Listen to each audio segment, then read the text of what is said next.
खबर से शुरुआत करते हैं बुलेटिन की, जहां स्वामी प्रसाद मौर्य के इस्तीफे के बाद से अब हलचल बढ़ चुकी है। केशव प्रसाद मौर्य ने भी ट्वीट किया है स्वामी प्रसाद मौर्य के इस्तीफे को लेकर जल्दबाजी में लिए गए फैसले गलत, स्वामी प्रसाद मौर्य बैठकर बातचीत करें, ये ट्वीट किया है केशव प्रसाद मौर्य ने।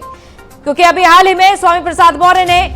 राज्यपाल को इस्तीफा सौंपा है और इसके बाद स्वामी प्रसाद मौर्य को लेकर यह ट्वीट किया है कि किन कारणों से इस्तीफा दिया है मैं नहीं जानता हूं, उनसे अपील है कि बैठकर बातचीत करें, जल्दबाजी में लिए हुए फैसले अक्सर गलत साबित होते हैं। यह है केशव प्रसाद मौर्य का ट्वीट। स्वामी प्रसाद मौर्य ने जहां कहा है कि दलितों की और पिछड़ों की यहां पर अनदेखी हो रही है, किसानों की अनदेखी हो रही है और इसके चलते उन्होंने ये इस्तीफा दिया है, लेकिन केशव प्रसाद मौर्य ने कहा है कि बैठकर बातचीत कर सकते हैं और जल्दबाजी में लिए हुए फैसले अक्सर गलत साबित होते हैं। ये ट्वीट किया है केशव प्रसाद मौर्य ने। अब जहां सपा में शामिल होने की अटकलें और इसके बाद ये बड़ी खबर सामने आती है कि सपा में शामिल हो चुके हैं स्वामी प्रसाद मौर्य और ये तस्वीर भी सामने आई कि अखिलेश यादव के साथ हाथ मिलाते हुए। उधर अखिलेश यादव ने भी ट्वीट कर कहा है कि स्वागत है पार्टी में।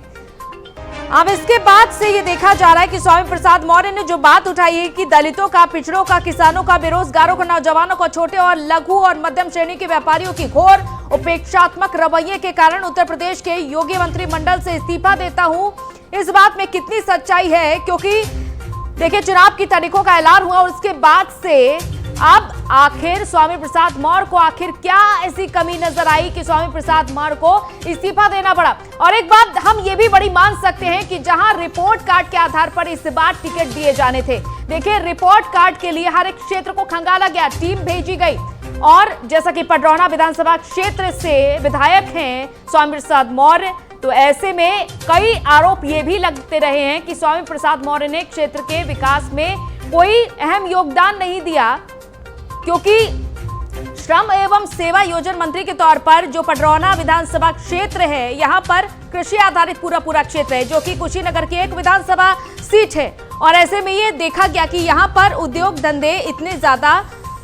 विकसित नहीं हो पाए। अब ऐसे में सवाल उठ रहे हैं कि क्या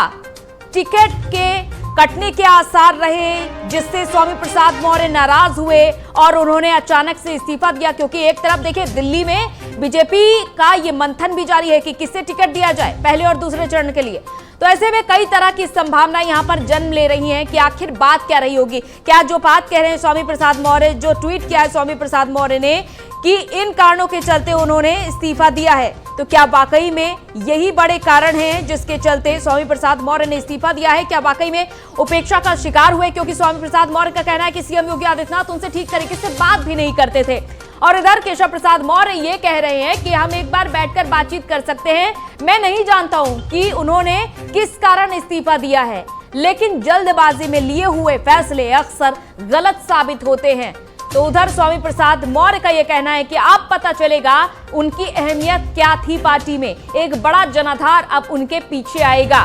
ये कहना है स्वामी प्रसाद मौर्य का, जो कि बसपा से बीजेपी में शामिल हुए, 3 बार पडरौना विधानसभा क्षेत्र से विधायक रहे, उन्होंने हैट्रिक क्रॉस करी और अब ये देखना होगा कि स्वामी प्रसाद मौर्य आगे क्या बड़े और कदम उठाते हैं। लखनऊ से हमारे ब्यूरो चीफ दिवाकर त्रिपाठी जी हमारे साथ जुड़ चुके हैं। दिवाकर जी, स्वामी प्रसाद मौर्य ने इस्तीफा दिया है, अब केशव प्रसाद मौर्य यहां पर एक तरह का ट्वीट कर रहे हैं उनको मनाने की कोशिश में कि शायद बातचीत कर लें बैठकर, क्या लग रहा है, क्या अब बातचीत बनेगी?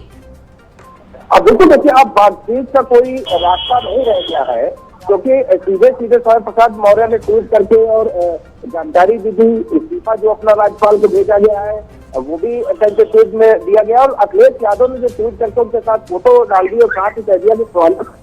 और उनके साथ कई विधायक जो है वो उनकी आवाज से आ चुके हैं, वो साफ तौर पे मीडिया बोल चुके हैं कि स्वामी प्रसाद जी जहाँ जा रहे हैं वहां पे हम लोग जाएंगे। तो जाहिर बात है कि बातचीत के सारे रास्ते बंद हो चुके हैं, क्योंकि सूत्रों के हवाले से ये भी खबर आ रही है कि पिछले 4 दिनों से लगातार स्वामी प्रसाद मौर्य के कॉन्टेक्ट में बीजेपी के बड़े रणनीतिकार जो है, चाहे दिल्ली के हो चाहे फिर उत्तर प्रदेश के हो, वो सभी तक में थे, लगातार उनको मनाने की कोशिश कर रहे थे, लेकिन वो नहीं माने और आज उन्होंने इस्तीफा दे दिया। तो बातचीत का जो रास्ता है वो कहीं के पूरी तरीके स्वामी प्रसाद मौर्य ने खत्म कर दिया है, क्योंकि ये कोई ऐसा नहीं है कि अचानक लिया गया फैसला है। पिछले लगभग 2 महीनों से लगातार इस बात की संभावना जताई जा रही थी कहीं सियासी गलियारों में एक हलचल थी, जो एक चर्चा थी कि स्वामी प्रसाद मौर्य जो है वो भारतीय जनता पार्टी को छोड़कर समाजवादी पार्टी की तरफ रुख कर सकते हैं। और ऐसा ही आज ये ट्वीट के माध्यम से उन्होंने जानकारी भी दे दी, सार्वजनिक भी कर दिया। तो जाहिर सी बात है कि अब बातचीत का रास्ता तो नहीं रहेगा, लेकिन हाँ कोशिश जरूर भाजपाइयों की होगी, भारतीय जनता पार्टी के नेताओं की होगी कि अभी भी स्वामी प्रसाद मौर्य जो है वो मान जाए और कहीं वो अभी तक दिवाकर जी सीएम योगी की ओर से क्या कुछ कहा गया है? क्योंकि एक तरफ देखिए दिल्ली में मंथन जारी है, रिपोर्ट कार्ड के आधार पर ही टिकट दिए जाएंगे। क्या कहीं ऐसी बड़ी वजह तो नहीं थी कि जो कुंडली तलाशी गई है कि कैसे कार्य रहे हैं विधायकों के, इसके आधार पर ही टिकट दिया जाएगा? कहीं ऐसे आसार तो नहीं रहे कि स्वामी प्रसाद बार को इस बार टिकट नहीं दिया जा रहा है? दिवाकर जी आप तक आवाज पहुंच पा रही है? बिल्कुल, देखिए अभी तक योगी आदित्यनाथ की तरफ से किसी तरीके कोई प्रतिक्रिया नहीं आई है, न ट्वीट आया है, न कोई बयान आया है। लेकिन हाँ डिप्टी सीएम केशव प्रसाद मौर्य ने जरूर ट्वीट करके उनको। ठीक है दिवाकर जी आप हमारे साथ बने रहिए और सपा प्रवक्ता अनुराग भदौरिया जी हमारे साथ जुड़ चुके हैं। अनुराग जी बहुत बहुत स्वागत है आपका।